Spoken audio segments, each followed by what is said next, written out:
Parole de sagesse de Mu. Deviens actif et fécondant.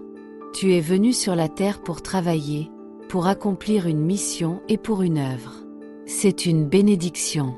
Sois heureux d'être utile, d'avoir une fonction. Perçois cette réalité comme une chance dans ta vie. Tu n'es pas venu sur la terre par punition, mais par libre choix.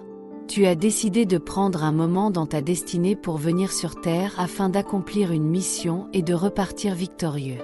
Il est évident que je parle des Esséniens, de celles et de ceux qui ne perdent pas le fil de lumière de la tradition sage. Je ne veux pas parler des autres, de ceux qui perdent le fil, qui se perdent et qui subissent, étant asservis à un monde qui conduit vers le néant. Je ne parle qu'à des Esséniens, que cela soit clair, très clair entre nous. À toi, je dis sois heureux. Sois heureux d'être sur la terre. Sois heureux de pouvoir être utile et de connaître la chance d'accomplir ta mission. Prends soin du temps et ne le laisse pas passer, mais sois actif et fécondant pour participer et poser des œuvres qui conduisent, un pas après l'autre, vers la plénitude et la libération. Effectivement, comme vous l'a enseigné mon fils, la terre doit être plus belle de vous le jour du grand départ. Vous devez léguer aux générations futures un héritage de sagesse et un chemin de belle lumière. Embellis la terre, ta vie et ton environnement d'âme et d'esprit. Je veux que tu saches que si tu es sur la terre, c'est que tu es un centre, une fixité, tu es concret, réel. Sur cette terre, il y a deux mondes, toi et ta réalité concrète, et le monde des influences, qui peuvent être terrestres ou subtiles. Tu dois connaître ces deux mondes et apprendre à les utiliser avec sagesse afin de poser des œuvres et de devenir, toi aussi, une source d'influence concrète, agissante et fécondante. Ainsi, tu deviens un créateur du ciel et de la terre et tu prends ta vie en main, en conscience et sans aucune peur ni obscurité. L'homme qui ne marche pas dans la tradition de la lumière sage, paradoxalement, s'éloigne de lui-même, car il se fait influencer et il se dématérialise, il devient abstrait et faux. Il écoute ses influences et les subit à son insu. En cela, il perd son être propre, sa réalité concrète et sa force créatrice. Il devient, malgré lui, le serviteur inconscient d'influence qu'il ne connaît pas. Aujourd'hui, le monde de l'homme est totalement pieds et mains liés devant ses influences. C'est pourquoi il n'y a plus d'éducation, de science de l'éveil et de transmission réelle. L'homme transmet uniquement le vital, ce qui permet de survivre, de se débrouiller dans le monde extérieur, mais il n'entre pas dans la connaissance de soi et dans la science et la discipline qui permettent de se maîtriser soi-même pour reprendre le contrôle du monde des influences. L'homme doit vivre en comblant les besoins de son corps et ensuite, il doit subir les influences qui lui disent ce qu'il doit croire, penser, aimer, vouloir et faire. Ce monde des influences est omniprésent et tu ne dois pas le sous-estimer, car il est agissant dans ta vie. Parvenir à s'en libérer, à ne plus le subir, mais à s'en emparer pour le contrôler, l'orienter et le diriger fait partie du savoir-faire de vos ancêtres qui charmaient le serpent ou qui chevauchaient le taureau, le lion ou le dragon. Pourquoi la tradition des enfants n'existe-t-elle plus dans le monde de l'homme? Parce que, justement, les hommes se sont détournés d'eux-mêmes, de leur vie intérieure, de leur âme pour écouter presque exclusivement les influences extérieures. Ainsi, ils sont devenus faibles, influençables, ils ont perdu le côté concret et sont devenus des êtres abstraits. Ils n'ont transmis aux nouvelles générations que des croyances, des concepts, des hypothèses abstraites qui sont uniquement des incertitudes. Tout, absolument tout est devenu incertain. C'est un monde qui éteint la lumière intérieure de l'homme et qui l'empêche d'être réel et vrai. Les hommes n'ont pas transmis leur être, leurs expériences vécues, mais des oui-dire, des philosophies, des croyances. Ils ont transmis ce qu'ils ne savaient pas et en cela, c'est la faiblesse qui s'est emparée du monde et donc, de l'humanité. Ce n'est pas parce que tu répètes ce que tu as entendu que tu l'as compris, expérimenté, vivifié par la pratique. Seul ce qui est conduit vers la sagesse et la maîtrise peut être transmis dans la certitude et la force. Ceci est une règle absolue de la tradition essénienne et appartient à ma deuxième initiation. Mon initiation est transmise à la nation essénienne et elle n'appartient pas au monde de l'homme.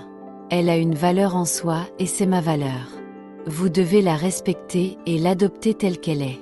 Une transmission doit venir de la source intérieure de l'être propre et non d'une influence extérieure. Cela doit être digéré et transformé. Cela doit être devenu un corps concret avec lequel il est possible de vivre avant de le transmettre. Toi qui aspires à retrouver le chemin de la mère et de ton père, le chemin authentique dans lequel tous les Esséniens ont marché, sache que tu dois recréer le monde et pour cela, tu dois te refaire toi-même, te rééduquer. Le monde est créé en partie et pour l'autre partie, c'est de toi que cela dépend. Éveille-toi de l'intérieur, et par ta force et celle de la nation essénienne, tu dois réécrire les esprits, les génies et les égrégores afin que tout, absolument tout soit conforme à l'alliance avec le royaume du Père et de la Mère. C'est l'œuvre ultime.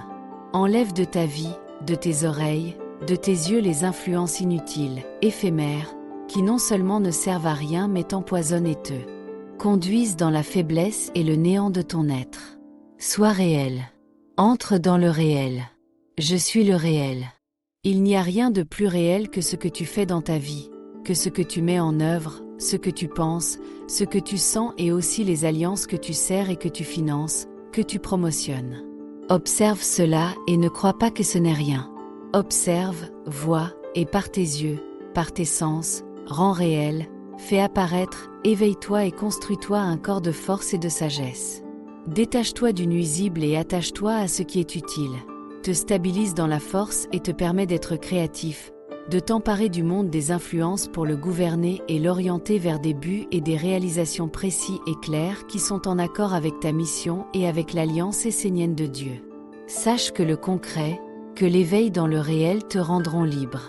Il n'y a rien d'autre que cela et tu dois connaître ces deux mondes, les étudier, les comprendre et apprendre à vivre avec eux en les mettant en œuvre. Le réel, c'est ce que tu mets en œuvre à travers tous les étages de ton être. La psychologie, la philosophie, la politique, c'est pour te faire croire que tu as une raison d'être en toute chose, que tu es important, que tu existes en dehors de toi-même et que tu peux vivre et prendre des décisions sans être toi, sans être vrai, en étant décalé de la réalité, de la responsabilité, du savoir-faire authentique. Sois plus basique. Sois plus terre à accent grave terre. Sois normal, sensé, ne sors pas de la réalité. Si tu cultives une mauvaise pensée, parole, attitude, un mauvais comportement, acte, tu engendres un monde mauvais et tu le nourris. Cela est simple.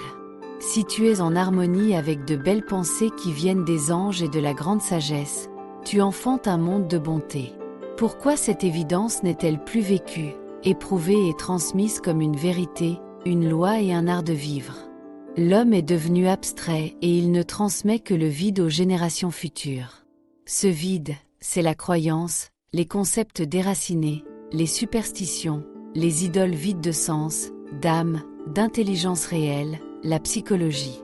Le pire de tout est dans le domaine de la spiritualité, car des hommes soi-disant supérieurs proclament entendre, comprendre, voir les mondes supérieurs, alors qu'ils ne se connaissent même pas eux-mêmes et qu'ils ne sont pas entrés dans la discipline ancestrale de la maîtrise et du travail sur soi.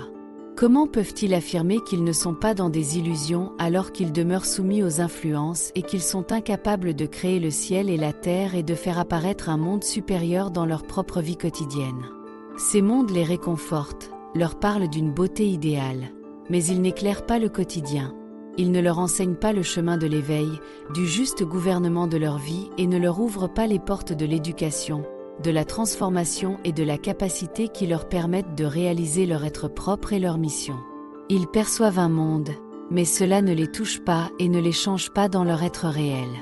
À quoi une telle pratique, une telle croyance peuvent-elles servir si ce n'est à endormir, à voler le trésor et à conduire l'humanité dans l'asservissement et la faiblesse? Le réel, c'est ce que vous faites, c'est la nature de votre activité et c'est cela qui doit vous éveiller de l'intérieur. Du profond de ton être retrouve ce que tu es, et à partir de ce centre, construis un monde en adéquation, en harmonie, en affinité avec ton être véritable. Ne t'occupe pas de l'autre ni du monde, mais trouve ce centre en toi et apprends à agir, à bâtir, à t'associer, à tisser des alliances à partir de lui et en accord avec lui. Deviens actif à partir de ce noyau, gagne l'extérieur et deviens créateur, fécondateur. Toutes les influences qui, auparavant, voulaient te conquérir vont naturellement se mettre au service de la force créatrice qui, du centre profond, jaillit et se déploie pour renouveler le monde. Sache que tu es unique et donc, différent. L'autre aussi est unique et différent. Respecte l'unité et la différence. Tu as une mission différente, mais tu es un et tu dois être un avec l'autre qui, lui aussi, est un et a une mission qui est différente et pourtant unique et commune. Observe cette perfection que tu as une mission unique à réaliser et qu'en te mettant en mouvement d'une façon juste, elle demeurera tienne. Mais elle sera aussi commune en s'unissant, dans l'alliance d'amour, à tous les rayons de couleur, à toutes les influences. Tu dois découvrir ton centre, ton rayon, ta particularité, ta note, ta couleur, ta force et ensuite, à partir de ce centre, rayonner et agir pour t'unir avec le tout et gagner la force des forces. C'est l'union authentique dans l'être vérité, dans la grande honnêteté et pureté. Ainsi, chaque instrument de musique devient l'origine unique de la grande symphonie cosmique. Chaque outil devient l'acteur qui fait apparaître l'œuvre dans le chantier de la Terre. Cela est la nation essénienne et aussi la grande fraternité des sages dont parlent toutes les traditions des peuples authentiques, des peuples qui sont un avec la mer. Ce sont ces sages qui font apparaître la terre de lumière, celle qui se lève de la terre des sages nourris par des influences pures et vraies. Cette terre ne vit pas dans la terre qui est sous tes pieds et autour de toi. Elle vit en toi comme un centre originel et une semence, une graine, un potentiel divin.